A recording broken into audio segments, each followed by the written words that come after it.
I feel like I'm losing my mind. Is everybody in the world blind? Can you tell us a bit about yourself? I'm Rachel Steele, and I am CEO of Red Milk Productions. And I've been doing this for 20 years. Wow. And can you tell us what your stats, your measurements are? Oh, I don't know. I don't measure myself. So 36 triple E, whatever. Okay, so going back 20 years now, how did you start in the adult industry? It was by accident, actually. We were just playing around, my husband and I, in the backyard, taking pictures in the pool, and he submitted one of the pictures to a adult website for a contest, and I ended up winning the contest. So I then went down the rabbit hole of looking into the adult industry to see what it was all about and what the possibilities were for someone in business. And I found it to be pretty lucrative. So I started to experiment and explore a little bit with the industry by making solo content and webcamming. Okay, that was going to be my next question, because I suppose 20 years ago, there was no OnlyFans or ManyVids. That's right. There was no social media, no Twitter.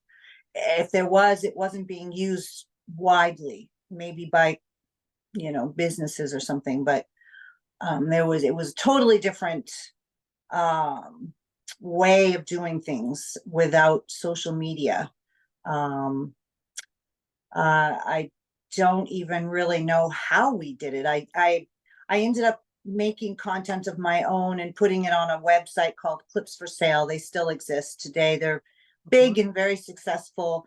And they kind of got all the traffic. So that's how we ended up, us studio, people that were having studios on this website would gain, clientele and traction and build your name and your brand usually through the website's traffic, because there was no Instagram, none of it.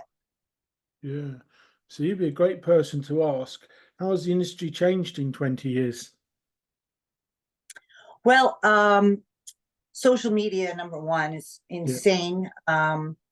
With platforms such as OnlyFans and anything that's similar to that, it's just saturated now. It's, everyone and anyone can create content, and, so it's definitely gotten more saturated.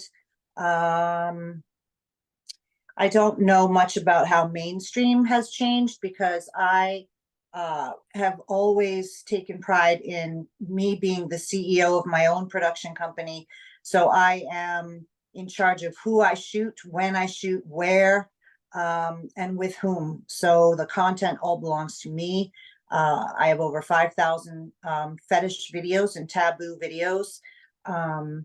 So that being said, I was never in mainstream, so I don't know how mainstream might have changed.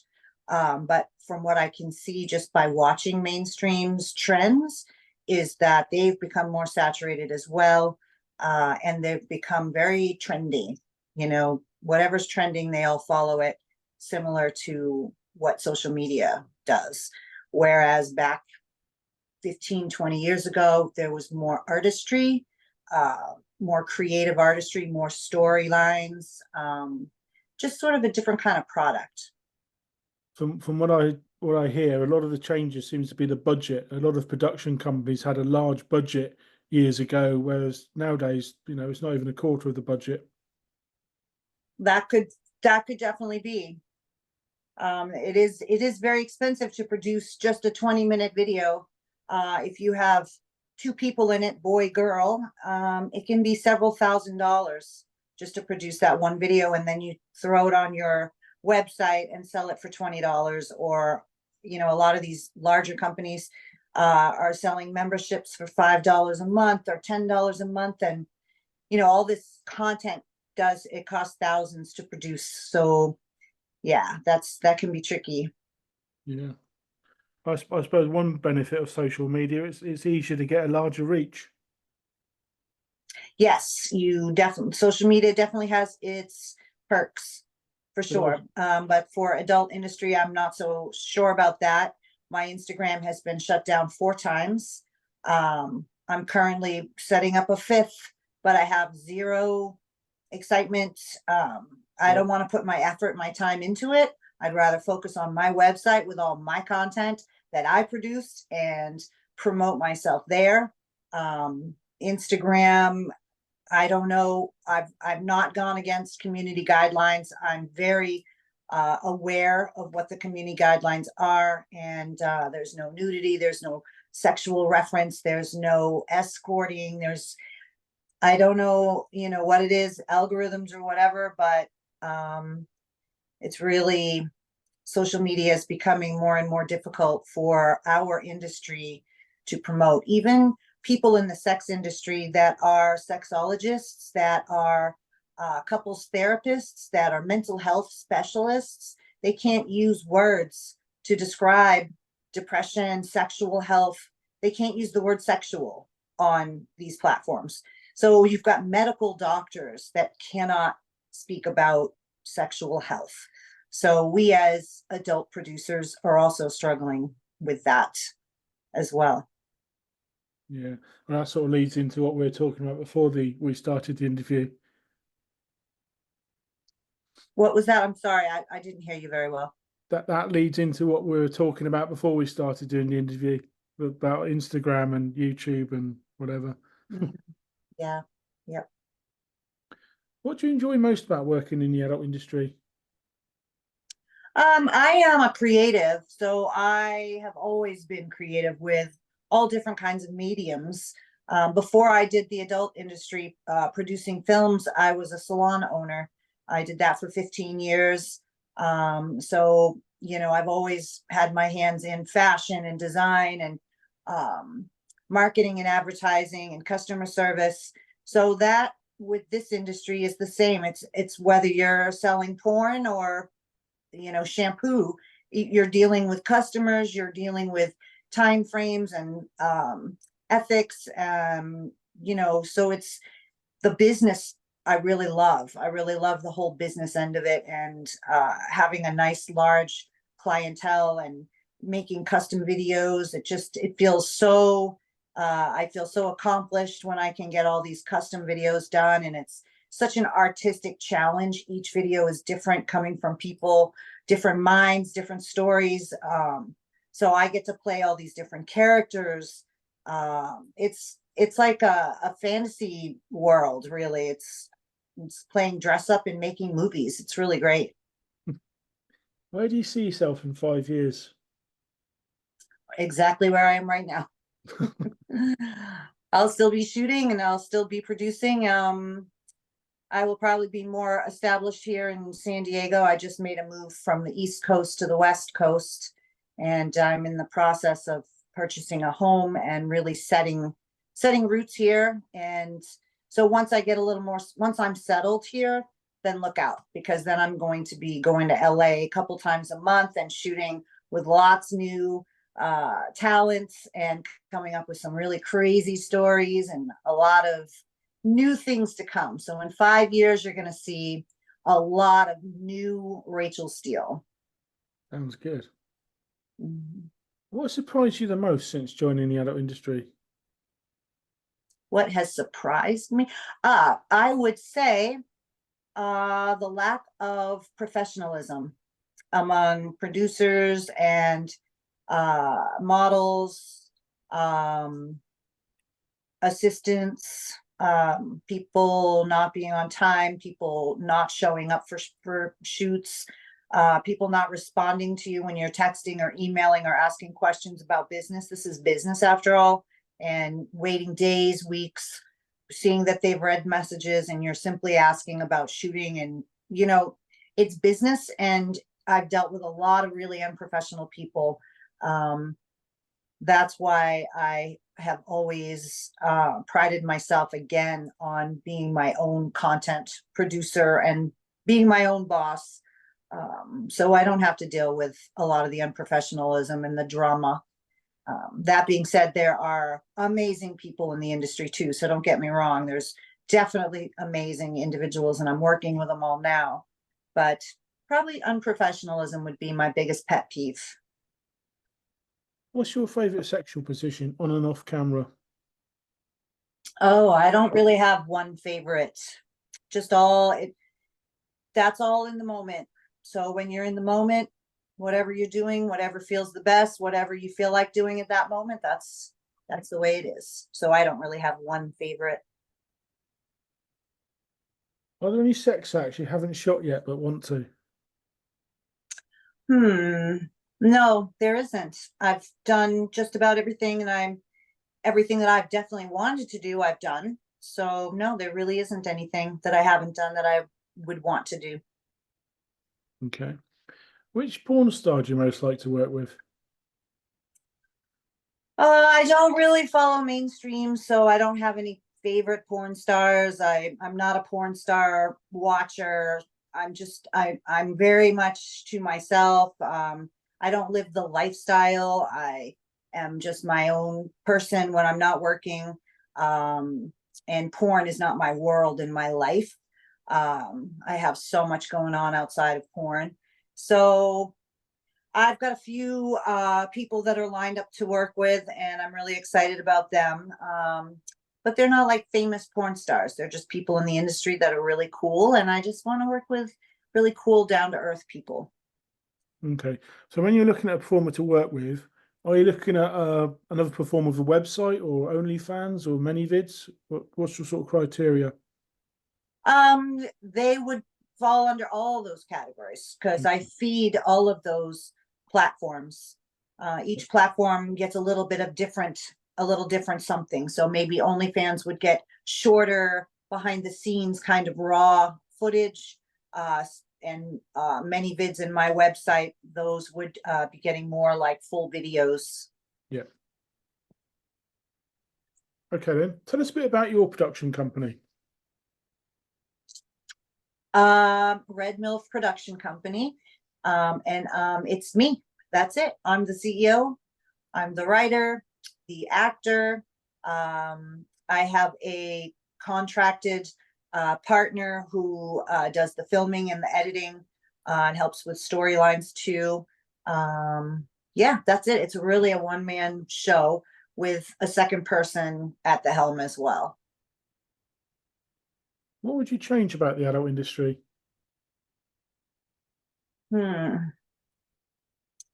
would like for there to be more realistic porn where people could actually learn things about sexuality, sex, intimacy, relationships of all different kinds.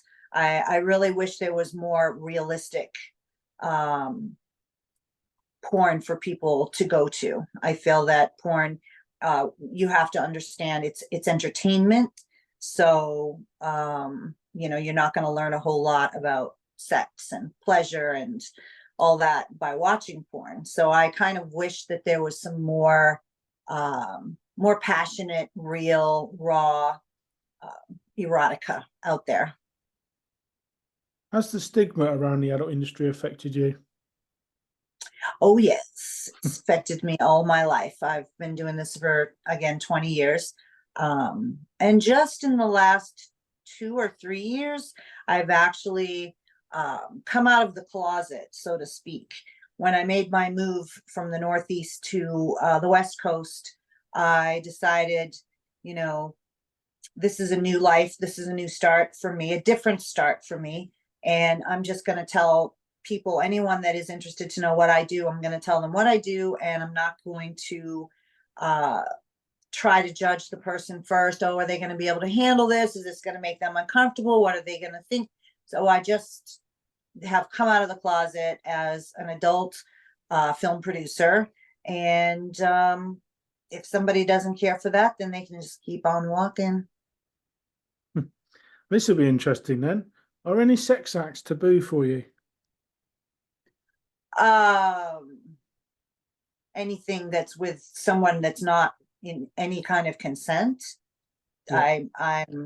I'm ethical when it comes to sex, and there has to be consent. So anything that has with no consent or someone that's not of age or anything with animals. Those are all taboo to me. Yeah. They should be taboo to everyone. Yeah. What advice would you give to someone who wants to get into the adult industry? I would say for sure um, to definitely start to build your own library and create your own content, and to stand strong with your voice, use your words, say no more than you say yes. Something that does not make you comfortable, that's not your boundary, you say no. And if it's not agreed, you walk away. Just be your own boss, and yeah, that's really it. Have you ever been grossed out during a shoot? Once or twice, and once was with one female. I guess she had been drinking coffee, like an iced coffee, and we were sharing a blowjob scene together, and it smelled really bad, her breath, because of the coffee. Yeah. And the old milk in her mouth, and that was really hard. I was gagging just about. So I got through the scene, but after that, I was sure to tell everyone that comes they could please brush their teeth, use some mouthwash, drink coffee before a shoot. What hobbies and interests do you have outside of the adult industry? Well, I am a vegan activist and Whole Foods plant-based certified nutritionist. So my passion outside of the porn industry is to help people save animals, save the planet by adapting and switching to a whole food plant-based diet. So I help people to make that transition nutritionally, with helping them with meals and workout plans and consulting, giving them advice where to shop, what to buy, where to buy it. And I love to travel. Been all over the world, all over Europe and the UK. And I have a nice little family here, my partner and my dog and my cat, and I have other family in the Northeast. So my family are my passion as well. Okay, then name a standout location that you really enjoyed visiting. What was that? Can you name a standout location that you enjoyed visiting? I would say to date, my favorite place where I had the most fun and I thought it was the most colorful and eclectic was Manchester, England. Do you use sex toys? If so, which ones? My favorite is called a womanizer, and my second favorite would be called the wand. To date, which porn scene are you most proud of and why? Well, I have over 5,000 films. I've been filming for 20 years, like nonstop, except for a few years I took off. So it's really hard for me to answer that question because I have a lot that I'm really proud of. I've done, most of my films are at least 30 minutes long, and they can be broken up into like 3 parts because I'm really big onto telling stories. I like to have the taboo tale be a whole story. So you get to know the characters, you get to see their relationship, you see the slow build up, lots of different costume changes in different scenes, different days, conversations over meals. You know, it really makes for more of a film and a movie than it does just a quick porn video. So I don't know, I guess probably one of my proudest films would be called The Dirty Movie, and that's I think it's an hour and a half long, and it's actually a Bollywood take. Okay. And a man in Singapore, he's a fan, he wrote the script and sent it to me. I approved it, and then he sent me the sari and all the costuming, and we wrote the whole film together, and it took me 2 weeks to produce it. And there is 8 or so people in the film, and that can be found on my website too. It's called The Dirty Movie. Do you watch porn? If so, what type? I do, and I watch it quickly just to get off real quick. Usually I like BDSM porn, and I like watching older men with younger girls. It's like the opposite of what I do. Older women, younger boys. I like the older men, younger girls. If you were interviewing a porn star, what would you ask them? Probably the first thing I would ask them is, do you enjoy being in the industry? What turns you on? Turns me on in what way? Sexually? Yes. Oh, all kinds of things. I'm a queer woman, so I'm pansexual. I'm attracted to women, men, bi. I'm attracted to anybody that has confidence, charisma, courage, and is in a positive place. That to me draws me in, and it is a huge turn on. Okay. Who would you like to nominate within the adult industry to answer these questions? I just don't know. Like I said, I'm really not following any big names. I would say London River or Karen Fisher. Okay, yeah, we've interviewed Karen. Yeah, she's great. Yeah, indeed. London River, then she's a hot ticket. Cool. Rachel Steele, thank you very much. Thank you. I feel like I'm losing my mind. Is everybody in the world blind?